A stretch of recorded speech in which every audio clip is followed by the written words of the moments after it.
हाय वगैरह बाद में करेंगे। एंड आज बात करेंगे लॉर्ड बॉबी देओल के बारे में, जिन्हें लॉर्ड बॉबी क्यों बुलाते हैं मैं पहले भी बता चुकी हूँ, क्योंकि उनकी जो फिल्में थी वो उस जमाने की थी, लेकिन वो आगे का जो नया जमाना है उसको बहुत फोरशैडो करती थी। ऐसा उनके फैंस ने कर दिया है। ऑफ कोर्स फिल्में तो नॉर्मल ही थी। एंड रिसेंटली बॉबी देओल काफी ज्यादा लाइमलाइट में आ गए हैं। लाइक आश्रम से थोड़े थोड़े आए थे, फिर एनिमल से काफी आए, और बैड्स ऑफ बॉलीवुड से तो he is back like anything. वैसे पता है उस जमाने में ये रूमर्स थे कि बॉबी देओल की जो वाइफ है ना, उन्होंने करीना कपूर को स्लैप किया था किसी रीजन से। ऑल्सो ये भी रूमर्स थे कि बॉबी देओल अपनी वाइफ तान्या को चीट कर रहे हैं with Pooja Bhatt, just like उनके फादर धर्मेंद्र, जिन्होंने अपनी वाइफ पर चीट किया था अपेरेंटली। अब बॉबी देओल के चाइल्डहुड के बारे में तो हम सबको पता ही है कि वो धर्मेंद्र जी के बेटे हैं, लेकिन बचपन में उनका नाम बॉबी नहीं था। उनका एक्चुअली नाम विजय सिंह देओल है। मतलब बॉबी भी नाम है but it's like a nickname. जैसे उनके बड़ी भाई का नाम सनी देओल नहीं है, अजय है। हाउएवर बॉबी देओल को पसंद नहीं है ये निकनेम बाजी, तो उन्होंने अपने बच्चों को कभी निकनेम्स नहीं दिए। उन्होंने खुद बताया था अपने कर्ली टेल्स के इंटरव्यू में। अब ऑब्वियसली बॉबी देओल के फादर धर्मेंद्र है, तो उनका जो बचपन था उसमें उन्होंने देखा है कि उनके पापा कैसे इतने फेमस हैं, लोग कैसे उनकी फोटोग्राफ्स वगैरह लेते हैं। बॉलीवुड के लेजेंडरी एक्टर्स में से एक है वो। But apart from that Bobby की लाइफ में कई इश्यूज भी थे, स्पेशली जब उनके पापा ने दूसरी शादी की थी, वो वाला इशू। क्योंकि धर्मेंद्र की जो पहली वाइफ थी बॉबी देओल की मदर प्रकाश कौर, उनके साथ धर्मेंद्र की शादी 1957 में हुई थी। बट धर्मेंद्र ने अपेरेंटली अपनी वाइफ पर चीट करके सेकंड मैरिज करी थी 1980 में हेमा मालिनी से। एंड सिर्फ शादी नहीं की थी, पहली वाइफ से डिवोर्स लिए बिना शादी की थी। और ताकि वो दोनों वाइफ से शादीशुदा रह सके एक ही टाइम पर, उन्होंने अपना रिलीजन चेंज किया था, जिससे उन्हें डिवोर्स दिए बिना ही दूसरी शादी अलाउड हो गई। एंड इसी वजह से बॉबी की जो फैमिली है उसमें काफी टेंशन का माहौल था। बॉबी की जो बायोलॉजिकल मदर है प्रकाश, उन्होंने पब्लिक में ये भी बताया था कि उनके अंदर अपने हस्बैंड के लिए बैड फीलिंग्स नहीं है, मेजरली बिकॉज वो काफी अच्छे फादर तो हैं और वो उनके बच्चों का ख्याल भी काफी अच्छे से रखते हैं। और ये सारी कंट्रोवर्सी जब हो रही थी ना, तो बॉबी देओल कुछ 11 साल के थे एंड अपने फादर की देखा देखी, अपने बड़े भाई की देखा देखी, उन्होंने 1995 में अपनी पहली फिल्म करी जिसका नाम था बरसात, विच वॉज अ हिट। और उन्हें इस फिल्म के लिए फिल्म फेयर भी मिला था for the best male debut. हालांकि आप में से कई लोगों को पता होगा कि उन्होंने as a child artist Dharamveer में भी काम किया था before a full fledged debut. And इसी टाइम पर like around 1990 he was dating Neelam Kothari. And even though Bobby Deol की डेटिंग लाइफ इतना पब्लिक रखना वो पसंद नहीं करते थे, मगर दिस वाज बॉबी देओल का सबसे फेमस रिलेशनशिप। ये दोनों 5 साल तक सीरियस रिलेशनशिप में थे,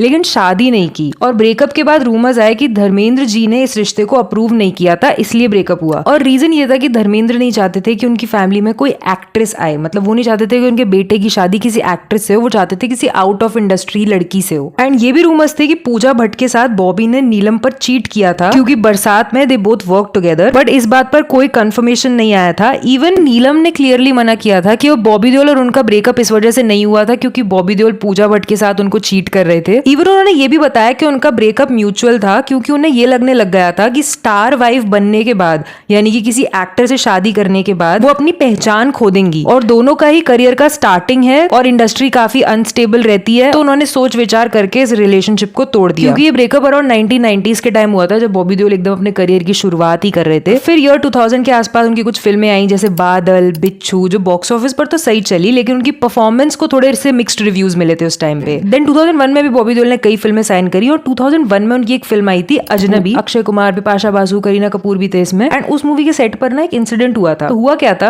कि एक्चुअली तान्या देओल जो है, जो बॉबी देओल की वाइफ है, उन्होंने बिपाशा बासु को कॉस्ट्यूम में कुछ हेल्प करने की कोशिश की थी उस टाइम। एंड उस टाइम बिपाशा इंडस्ट्री में न्यूकमर थी और करीना बिपाशा को पसंद नहीं करती थी। लाइक ये तो तुमने सुनी रखा होगा कि एक बार करीना ने बिपाशा को काली बिल्ली बोल दिया था। तो या उन दोनों की फाइट तो काफी वाइडली पॉपुलर फाइट है। खैर, तो तान्या की बिपाशा को हेल्प करने वाली चीज पे आते हैं। तो क्या हुआ कि तान्या का बिपाशा को कॉस्ट्यूम वगैरह में हेल्प करना करीना कपूर की मदर बबीता कपूर को पसंद नहीं आया, जिसके बाद तान्या देओल और बबीता कपूर में हो गई बहस। एंड ये पूरा आर्ग्यूमेंट करीना को काफी खराब लगा और करीना और तान्या के बीच में आर्ग्यूमेंट होनी शुरू हो गई, झगड़ा होना शुरू हो गया, जिसमें कहा जाता है कि तान्या ने अलिजिडली करीना को स्लैप तक कर दिया था। और इस इंसिडेंट की वजह से उनके पर्सनल और प्रोफेशनल दोनों ही रिलेशनशिप्स पे असर आया। एंड इसी वजह से पता है, जब वी मेट आई थी ना, तो बॉबी देओल कर रहे थे जब वी मेट, ये तो पक्की बात है। लेकिन बाद में बॉबी देओल की जगह शाहिद कपूर ने वो फिल्म करी थी, तो लोगों ने रूमर उड़ा दिए कि करीना की वजह से बॉबी देओल को हटाया गया है। एंड इस बारे में करीना कपूर ने अपने एक पुराने इंटरव्यू में एक्सप्लेन भी किया था कि उन्हें तान्या देओल का बिहेवियर उनकी माँ के साथ बिल्कुल भी पसंद नहीं आया। एंड शी फर्दर इलैबोरेटेड कि बॉबी से मेरा कोई पर्सनल नुकसान नहीं है और मुझे लगता है हम अपने इश्यूज सॉल्व कर सकते हैं। ऑल्सो जब यही बात बॉबी देओल से पूछी गई कॉफी विद करण में, तो बॉबी देओल ने हंसते हुए ये कह दिया कि उन्हें इसके बारे में ज्यादा पता नहीं है। मे बी उन्होंने या तो इस कंट्रोवर्सी को काफी लाइटली ले लिया, इग्नोर कर दिया, या फिर वो ज्यादा बोलना नहीं चाहते। अब आजकल तो जैसे बॉबी देओल ने कमबैक वगैरह कर लिया है, लेकिन बॉबी देओल की लाइफ का काफी सारा टाइम था जिसमें वो अल्कोहल एडिक्ट हो गए थे बिकॉज बिकॉज उनको काम नहीं मिल रहा था और वो घर बैठे रहते थे, क्योंकि मिड 2000s के आसपास उनका करियर शुरू तो हुआ था, लेकिन बॉक्स ऑफिस पर उनकी फिल्में इतनी ज्यादा चल नहीं रही थी और काम कम मिलने लग गया था, एंड जो मिल रहा था वो उनके पसंद का नहीं मिल रहा था। तो बॉबी देओल अपनी सैडनेस को अल्कोहल वगैरह से मिटाने का ट्राई करने लगे। And when he used to drink ना, तो फैमिली में जो माहौल हो जाता था वो इस तरह का हो जाता था कि उनका बिहेवियर उनकी फैमिली को डरावना लगने लग गया था। लाइक होश में तो रहते ही नहीं थे, वोकली काफी अग्रेसिव हो जाते थे। उन्होंने ये भी कहा कि उनकी फैमिली का डर ही ये मेन रीजन था कि उन्होंने ड्रिंक करना ऑलमोस्ट बंद कर दिया था। एक्चुअली उन्होंने अपने एक इंटरव्यू में बताया था कि उनके जो बेटे हैं, उन्होंने उनकी वाइफ से एक दिन बोला कि पापा घर पे ही क्यों बैठे रहते हैं, काम पर क्यों नहीं जाते। और ये किसी क्यूरियस वे में नहीं पूछा था कि ये घर पे क्यों बैठे रहते हैं, काम पर क्यों नहीं जाते। ये उनके बेटे ने ये सोचकर बोला था कि अगर ये घर पर नहीं रहेंगे तो वी विल बी हैप्पियर, क्योंकि he won't be drinking then. And इस बात पर बॉबी देओल ने बहुत सोचा, it hurt him a lot, so much कि उन्होंने लगभग पीना ना के बराबर कर दिया और काम ढूंढने लग गए। अब तुम लोग को पता होगा कि लॉर्ड बॉबी को लॉर्ड बॉबी के अलावा डीजे बॉबी भी बुलाते हैं। तो हुआ क्या था कि 2013 के टाइम पर उन्होंने 4 साल का एक ब्रेक लिया था, एंड उसी ब्रेक में इन्होंने डीजे का ट्राई किया था, क्योंकि बॉलीवुड में काम मिल नहीं रहा था, तो यही सही। और 2016 के आसपास बॉबी देओल ने एक हाई एंड क्लब में डीजे बनकर अपना डेब्यू किया था दिल्ली में। एंड उस पार्टी का एक मेजर मोमेंट था जब बॉबी ने अपनी फेमस मूवी गुप्त के सॉन्ग्स बार बार बजाए। बाय द वे, ये वही सॉन्ग है जो बैड्स ऑफ बॉलीवुड में चल रहा है ना आजकल, दुनिया हसीनों का मेला, जिसमें आसमान की mother dances with Bobby Deol.